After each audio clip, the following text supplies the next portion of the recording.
Hello, it's Monday, October 5th, and that means two things.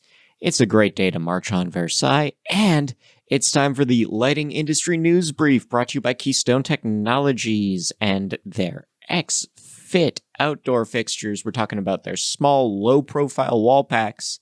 These are SKU eliminators because they have color select already built into them. They've got built-in dusted-on photocells. They're super flexible. They're really tiny, so you can put them a lot of places you maybe couldn't find wall packs for. These are built with a 120 to 27-volt Keystone LED driver that keeps the performance up and it reliable. News! Nailed has appointed Doug Nebelsberger and Jeff Nafus to the board and has offered awards to Sid Phillips and Steve Robinson. Congratulations to all of them. Dr. Figueroa and the LRC are moving again, like 2 weeks. 2 weeks at Rutgers, and now they're at Mount Sinai. They got to expand to somewhere bigger. There's a great explanation on Edison Report. The DoE is releasing a study on the accuracy of energy reporting. This is a PNNL test on how smart buildings can inform us about energy usage. The ALA is inducting Cy Gerber into their Hall of Fame. He's a GM lighting vet and was key to some regulations related to recessed cans. Leviton has acquired BurkTech. This is a copper and fiber company. Name will change to BurkTech, a Leviton company. 2 UVC accidents in Asia. 130 students in China were burned in their skin and eyes after 5 hours of exposure because a caretaker flipped the UVC panels on with the rest of the lights after an outage.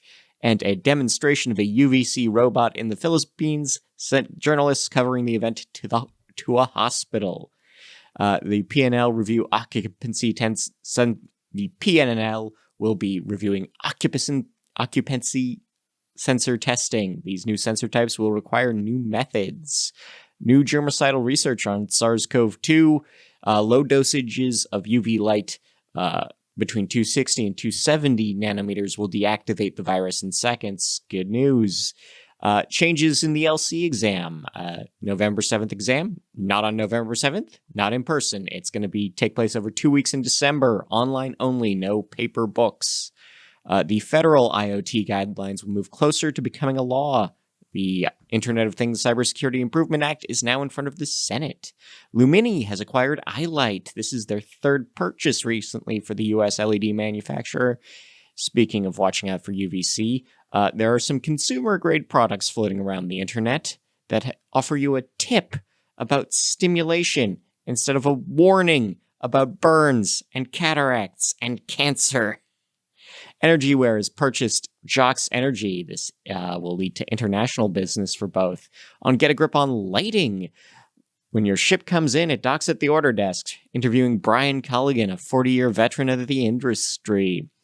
The U.S. TDA supports Jamaican Smart Cities. This is a new grant that will connect New Kingston. Explanation Creditors meeting will be virtual. The owner of LED Specifier Summit and Light Show West will occur on the 21st. There's a problem with emergency TLEDs. You should learn about UL 924.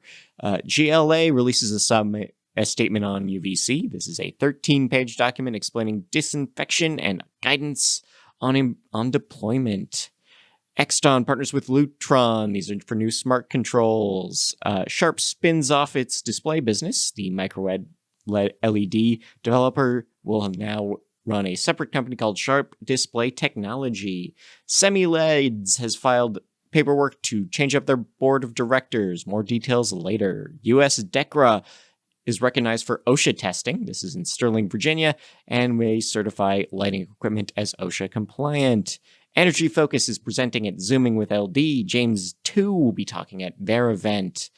Light Engine Design Corp changes name. It's now Curtis Mathis Corporation. Lumencore named Makers and Manufacturers Honoree for Product Innovation of the Year from the Portland Business Journal. Zigbee Alliance has a European arm. Their volunteer members will be spreading the chip program to the EU. Solom partners with Allegro. New bulbs will make the greenhouse chain the first to produce peppers during Canadian winters. Velodyne has closed its business combination with Graph. Graph will now go by Velodyne LiDAR. Hubble Canada has a new website. It's nicer. IALD takes Enlighten America's virtual. October events online. Lighting Design Awards have been delayed till May. Lux Live opens for registration. Digital event will take place on the 11th and 12th of November. The IES is hosting a luncheon about how low can we go in net zero projects. Cedia is doing a smart home presentation with the Tech X Design Series. That runs tomorrow. SLL has a new symposium for us. This will take place November 2nd through the 6th. Webinar from Silvair on unlocking IoT data with the power of Bluetooth mesh. The DoE takes Building Energy Code seminar online. This series will run on Thursdays now through December. In recommended reading, Musa Unmehopa on Li-Fi, Dave Schiller on the missing link in emergency TLEDs, case studies, solar lighting systems at a Tampa transit facility, Alex Doplinging on touchless industrial IoT, Chris Teal on the growth of energy efficiency as a service model, how to ramp up workplace productivity with lighting and controls, Karen Cole on the benefits and challenges of daylighting, Margaret Wong on all things China, Mark Lien on lighting transformations, Mark Moody on human-centric lighting, Dave Gordon on Q3 market improvements, Chris Brown, no, not that one, on the value of boldness right now. Vertical farming will not solve everything, Jan Jacob Meeks writes, 4 ways to control daylight, and a case study on the potential of the smart potential of an office building. Market predictions. Lighting as service is going to go up by 50% by 2025. Decorative lighting will reach $6.3 billion by 2024. Military lighting is going to grow by 5% over the next 7 years. High-end lighting will go to $25 billion by 2026. Horticulture will be up 20% by 7 years from now. And the LED market will reach $26 billion by 2024. Rep agencies, custom contract names Empire Lighting for Metro New York, and Casey Berquist will rep for MaxLight in Colorado, Wyoming, and Nebraska. In local news, Lighting Paris's political signs have been vandalized. Greenville County and FSG partner on a grant project for UVC and small business. Carmel, New York Town Hall and park buildings will receive LED retrofits. Albany, New York wants to speed up their LED streetlight adoption. Arlington just got $100,000 in a Green Communities grant. Hannibal, Illinois going LED with streetlights. Wilmington Dell police officers will offer free outdoor lamps for security. West Virginia Public Service Commission incentivizes outdoor lights. Timpagos Cave receives Urban Sky Dark Sky certification. New Hampshire utilities are planning expansion to efficiency programs over the next 3 years. Cape Lookout takes the first step to receiving its IDA Dark Sky Park status. Napoleon Power and Light has been honored at the American Municipal Power Conference for several awards. Impurities improve the polymer. Impurities actually improve polymer LEDs. They're more efficient than we thought. And in Projects, Hacks, and Oddities, the Acropolis, that's right, the Acropolis of Athens has a new lighting system, and it looks pretty nifty. You can build a slow-moving shadow lamp. It's a bit like a lava lamp, and there is a interesting project going on for set color control in commodity lamps. These will match daylight and maximize light.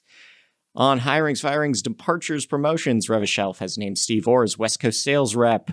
Pathway Connectivity Solutions hires Rusty McBride and Kirsten O'Leary to the sales team. Tyler Jennings is VP and GM of Kasambi North America. Michael Ackelbein has been hired as VP of sales for Frosch. Tetsuya Kawamoto will be managing director of Panasonic Life Solutions in India. Henry Olson is going to lead the U.S. agriculture side for Signify. Dominic Bouchard will lead the Canadian side of it. Signify also added Colin Bryce and Don Golema to Philips LED Solutions. Energy Focus has hired Jim Warren as their first ever legal chief, as well as a couple other titles. And Lightwalds adds Hugo Fitzjohn as chief solutions architect. I have been Scott Walker. This has been the Lighting Industry News Brief, brought to you by Keystone. Link in the description if you please. Enjoy the music, enjoy your week.